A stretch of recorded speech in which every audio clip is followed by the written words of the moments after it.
Hello everyone, আমি doctor Shaon Barman. আজকে আমাদের নতুন একজন পেশেন্ট এসেছে, তার নাম নতুন নমি। ওনার আপার থার্ড মোলার ভেঙে গেছে, উনি কষ্ট পাচ্ছিলেন, সেটা তোলা হবে। আজকে আমরা লাইভ দেখাবো কি করে আমরা আপার থার্ড মোলার তুলছি। প্রথমে ওনাকে লোকাল অ্যানেস্থেসিয়া করে দিয়েছি, ওনার অবশ হয়ে গেছে। এরপরে আমরা দাঁতটা এক্সট্রাক্ট করব। আমরা প্রথম এক্সরে করে দেখে নিলাম। আমরা একটা স্ট্রেট এলিভেটর নিয়েছি। দেখুন, একটা স্ট্রেট এলিভেটর দিয়েই একটা দাঁত কি করে তোলা হয়, কোনো রকম ফরসেপ ছাড়াই। বড় করে দিস। বড় করেছি।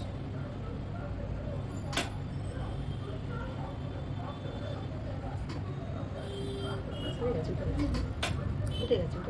ফরসেপ লাগবে নাকি? হ্যাঁ, দাও চালিয়ে দে। হ্যাঁ, করে দিয়েছি।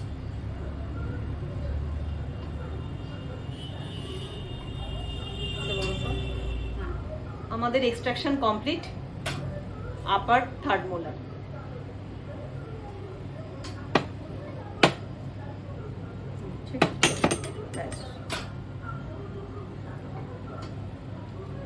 দাঁত তোলা হয়ে গেছে। আপনার লাগলো খুব? ঠিক আছেন তো?